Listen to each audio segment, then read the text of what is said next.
All right, hello Pacesetters. So today we're going to be looking at the Texas War for Independence. We're still in Chapter 9. We're still talking about westward expansion. We've already mentioned things such as Manifest Destiny. We've also looked at some of those trails, whether it's the Oregon Trail or the Santa Fe Trail, that are allowing Americans to move out west. But we're now turning our focus here to some of the conflicts that Americans are going to run into as we try to achieve this manifest destiny. Now, a few questions here that we're hopefully going to answer by the end of this. Firstly, what are some of the causes and effects of the Texas War for Independence? But also, how does the United States handle the issue of adding new states as it brings about the debates over whether or not we should have more free or slave states in the Union? We looked at this painting together. I just want to kind of recap and review. But if you look at the painting here, we know this to be the embodiment of Manifest Destiny, or American Progress as it is titled. You can see the woman in white, and she is carrying her education book. She's bringing the telegraph. She's leading Americans west. We see the choo-choo train and the stagecoach and American pioneers all heading out to the west. We see buffalo. We see the Native Americans and the bear here all kind of fleeing in fear.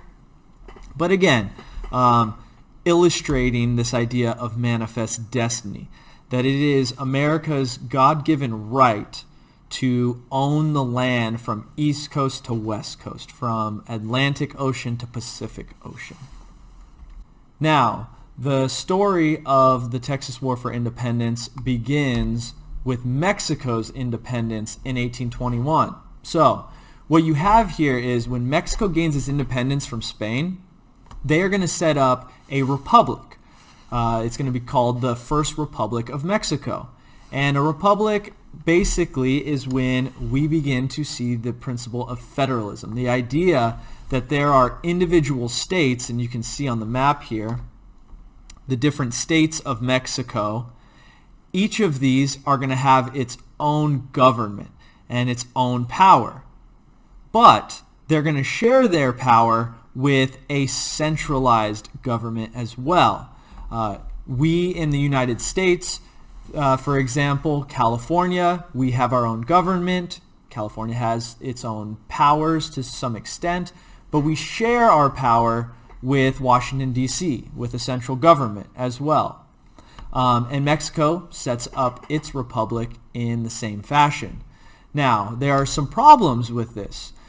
You have portions of this newly independent Mexico that are sparsely populated. There just aren't that many people living in these areas. Specifically, in the province or state of Texas, there aren't that many people living there. You have the Tejano people, these native Texans of Mexican descent that populate portions of the region, but not enough. And this is going to cause some problems because you have Native American tribes that attack these different villages there.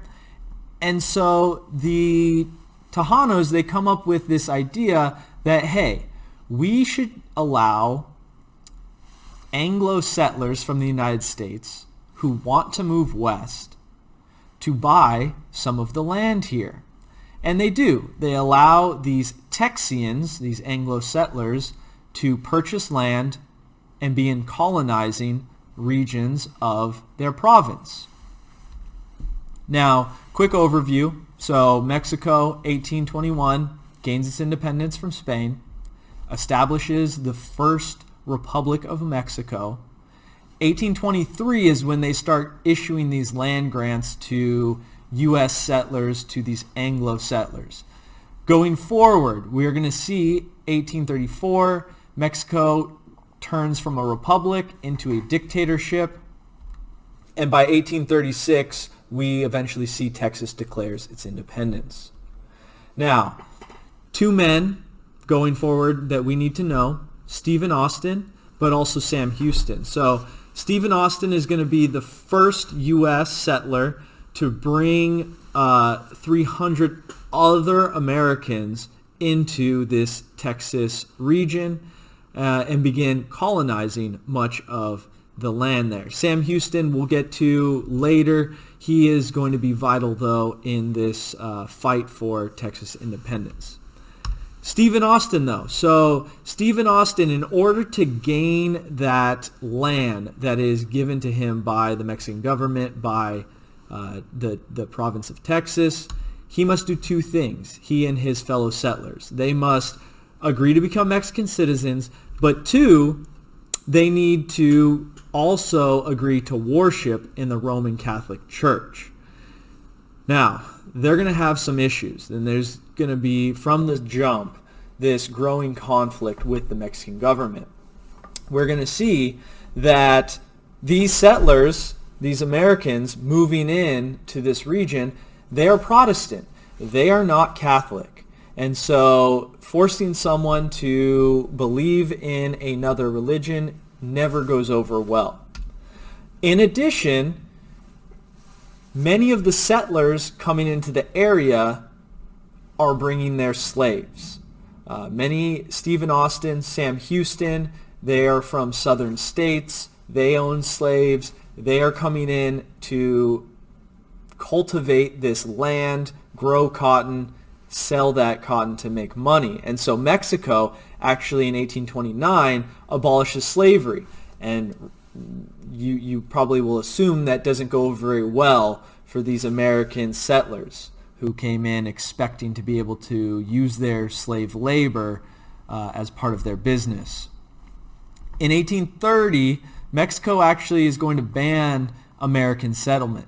Now, if you notice the title here of this slide, I'm making a little joke of sorts because it is in fact going to be Mexico that bans American immigration before, the present climate where the President Trump here, he has kind of staked his claim on build the wall and stop illegal immigration from Mexico, but when in fact Mexico is the first to ban American settlement.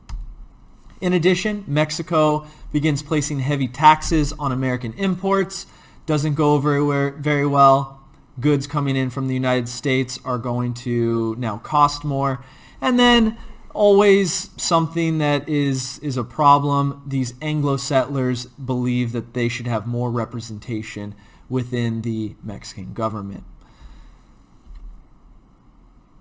Everything, though, goes wrong here when a man by the name of Santa Anna in 1834 begins to create a dictatorship. So he's going to turn Mexico from a republic into a dictatorship. He's going to establish a centralized, conservative, Catholic government.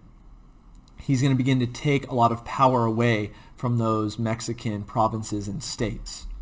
And when this happens, both Stephen Austin and Sam Houston, they are going to become what we call the founding fathers of Texas because they are going to lead the Tejano people, but also those Texians, to declare independence.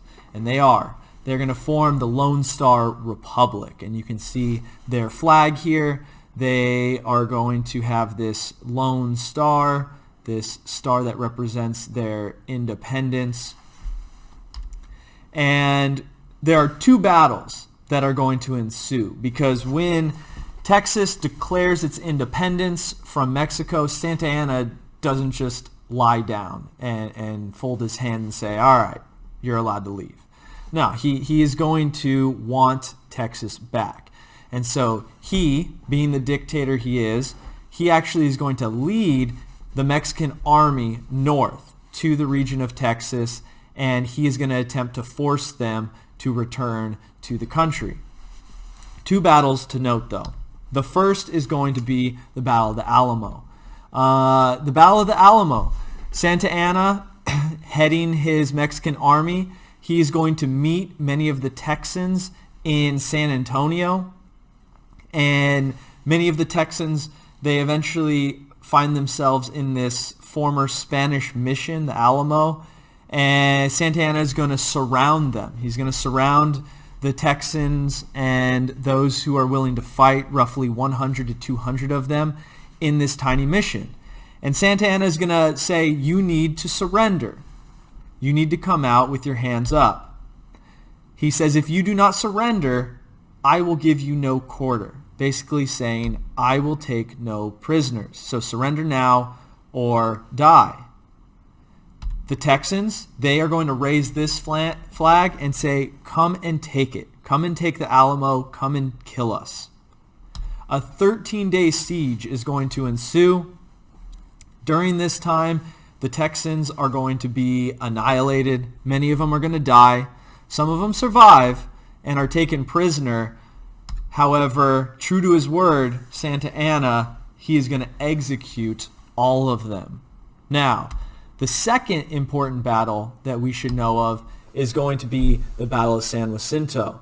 And it is here, a month later, where remembering what happened at the Alamo, remembering that Santa Anna executed their fellow Texans, Sam Houston is going to surprise the Mexican army. He's going to capture Santa Anna, and it is going to be a huge decisive win for Texas. And it is the Battle of San Jacinto that is going to end this fight between Texas and Mexico.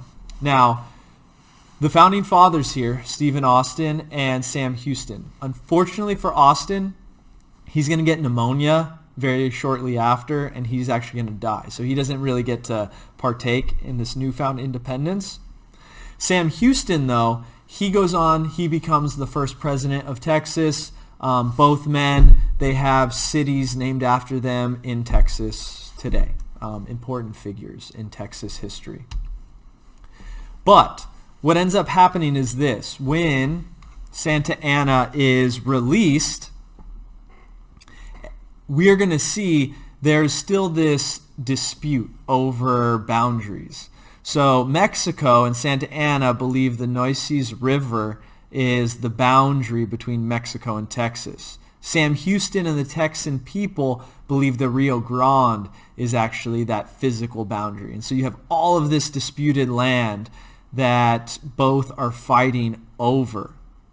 And this is going to cause some problems for the Republic of Texas going forward, because a year later, they're going to petition, they're going to send a formal request to the United States and say, annex us. We want to become a state in the United States of America.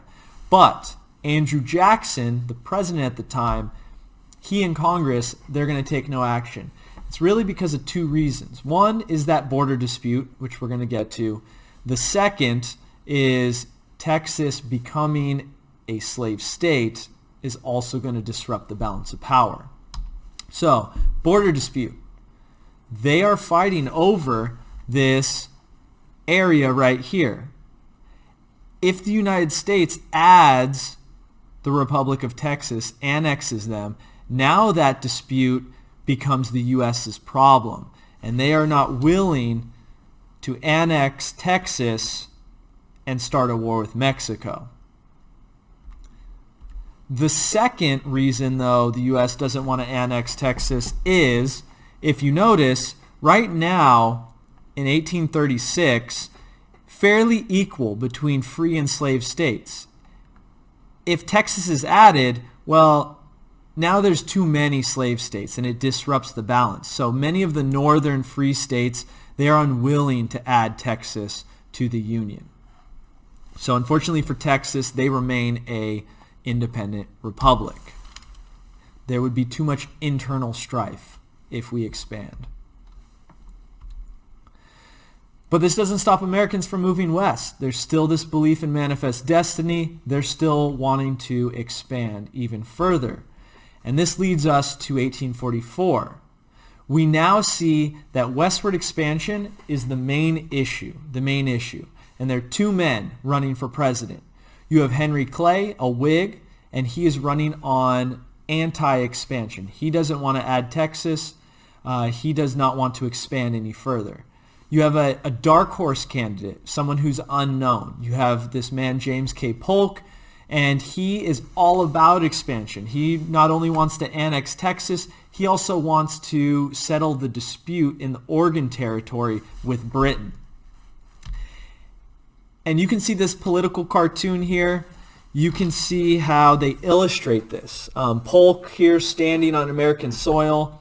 He has his arms open. He wants Texas, and you can see this weird boat contraption with two men, most notably Stephen Austin and Sam Houston. He welcomes them. He's saying, welcome Texas, welcome brothers.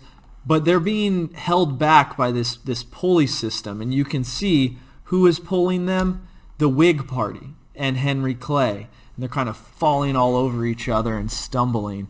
But again, you can see Polk, very much an advocate of adding Texas. And in the 1844 election, Polk is going to slam Henry Clay. Henry Clay taking his third L in his attempt to run for president. Polk is going to win this election.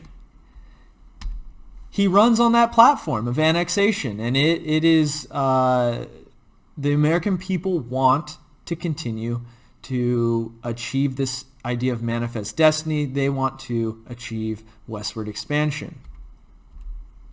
By 1845, we finally see Texas becomes the 28th state in the Union by a joint resolution of Congress. The War of Texas Independence is over. They are officially a member of the United States of America. So, Texas War for Independence. Thanks for listening. I'll see you guys later.